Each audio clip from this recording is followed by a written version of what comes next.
जय श्री कृष्णा। आइए सुनते हैं अगहन अमावस्या पर पीपल देव की यह कथा। एक बूढ़ा ब्राह्मण था। वह हर रोज पीपल को जल से सींचता था। पीपल में से रोज एक लड़की निकलती और कहती, पिताजी मैं आपके साथ जाऊंगी। यह सुनते सुनते बूढ़ा दिन ब दिन कमजोर होने लगा। बुढ़िया ने पूछा कि क्या बात है।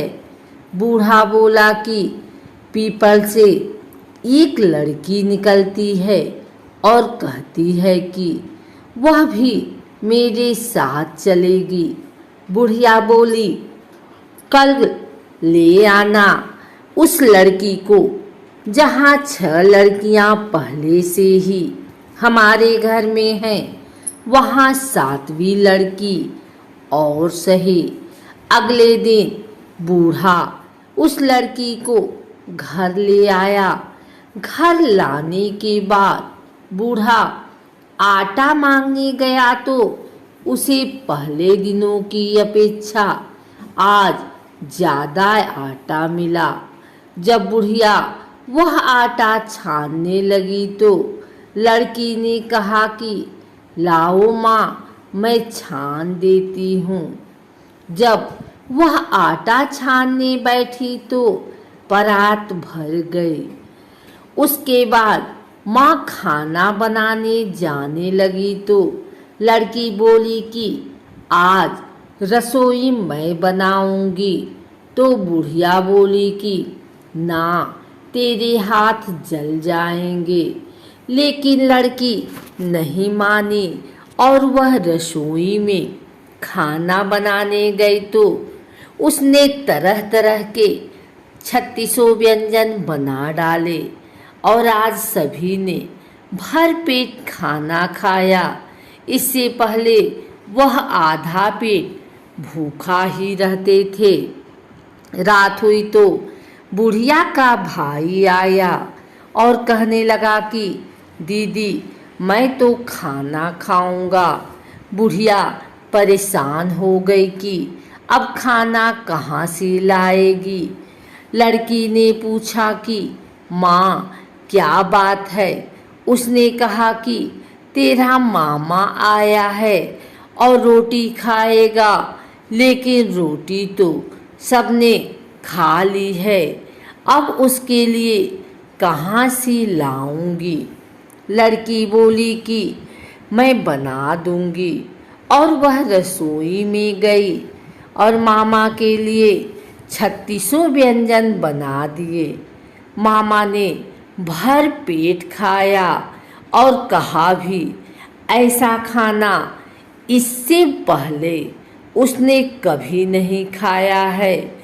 बुढ़िया ने कहा कि भाई तेरी पावनी भांजी है, उसी ने बनाया है। शाम हुई तो लड़की बोली कि माँ चौका लगा के चौके पर दिया जला देना, कोठे में मैं सोऊंगी। बुढ़िया बोली कि ना बेटे, तू डर जाएगी। लेकिन वह बोली कि ना, मैं ना डरूंगी, मैं अंदर कोठे में ही सोऊंगी। वह कोठे में ही जाकर सो गई। आधी रात को लड़की उठी और चारों ओर आँख मारी तो धन ही धन हो गया। वह बाहर जाने लगी तो एक बूढ़ा ब्राह्मण सो रहा था। उसने देखा तो कहा कि बेटी तू कहाँ चली। लड़की बोली कि मैं तो दरिद्रता दूर करने आई थी, अगर तुम्हें दूर करवानी है तो करवा लो। उसने बूढ़े के घर में भी आँख से देखा तो चारों ओर धन ही धन हो गया। सुबह सवेरे सब उठे तो लड़की को न पाकर उसे ढूंढने लगे कि पावनी बेटी कहाँ चली गई। बूढ़ा ब्राह्मण बोला कि वह तो लक्ष्मी माता थी, जो तुम्हारे साथ मेरी दरिद्रता भी दूर कर गई। हे लक्ष्मी माता, जैसे आपने उनकी दरिद्रता दूर की, वैसे ही सबकी करना। पीपल देवताओं का साकार रूप है। पीपल को जल चढ़ाने से देवता सकारात्मक ऊर्जा बढ़ाते हैं।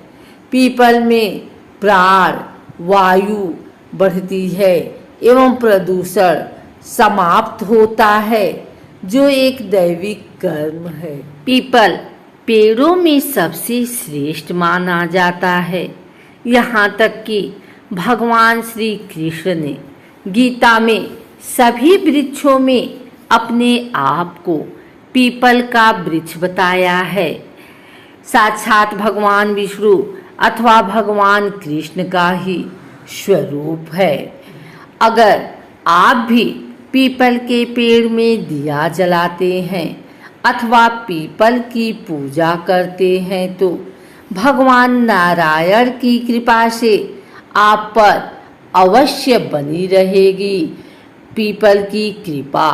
लेकिन आपको इतना जरूर पता होना चाहिए कि पीपल के पेड़ की कितनी परिक्रमा करनी चाहिए। पीपल पर जल चढ़ाते समय कौन सा मंत्र बोलना चाहिए, पीपल की पूजा सुबह कितने बजे करनी चाहिए इत्यादि पीपल के पेड़ से जुड़ी धार्मिक एवं रहस्यमयी जानकारी हम आपको प्रदान करते हैं।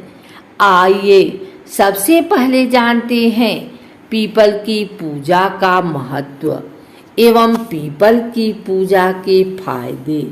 उसके बाद हम जानेंगे कि पीपल के पेड़ की कितनी परिक्रमा करनी चाहिए। हिंदू धर्म में पीपल को साक्षात भगवान नारायण का ही स्वरूप बताया गया है। पीपल की पूजा करने का प्राचीन काल से विशिष्ट महत्व रहा है। पीपल की पूजा करने मात्र से भगवान नारायण एवं महालक्ष्मी की पूजा की जाती है। अक्सर लोग अमावस्या एवं पूर्णिमा के दिन पीपल की पूजा करते हैं। पीपल ही एक ऐसा अद्वितीय वृक्ष है जिसके नीचे गौतम बुद्ध से लेकर के विभिन्न ऋषि मुनियों ने अखंड ज्ञान प्राप्त किया है। पीपल के वृक्ष को देखकर हैरान होते हैं, क्योंकि पीपल का ही एकमात्र ऐसा वृक्ष है जो 24 घंटे ऑक्सीजन छोड़ता है। आइए जानते हैं पीपल की पूजा के फायदे। पीपल भगवान नारायण का स्वरूप है। पीपल में ही माँ लक्ष्मी का भी वास माना जाता है।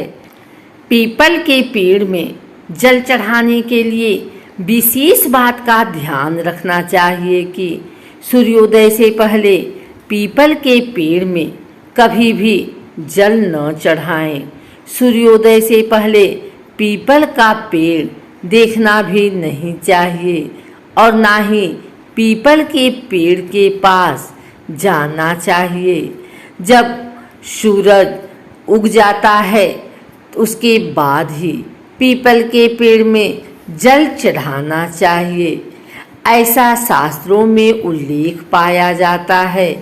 सूर्योदय से पहले पीपल के पेड़ के पास जाने से अथवा पीपल के पेड़ की पूजा करने से, पीपल के पेड़ में जल चढ़ाने से, पीपल के पेड़ की परिक्रमा करने से घर में दारिद्र्य आता है।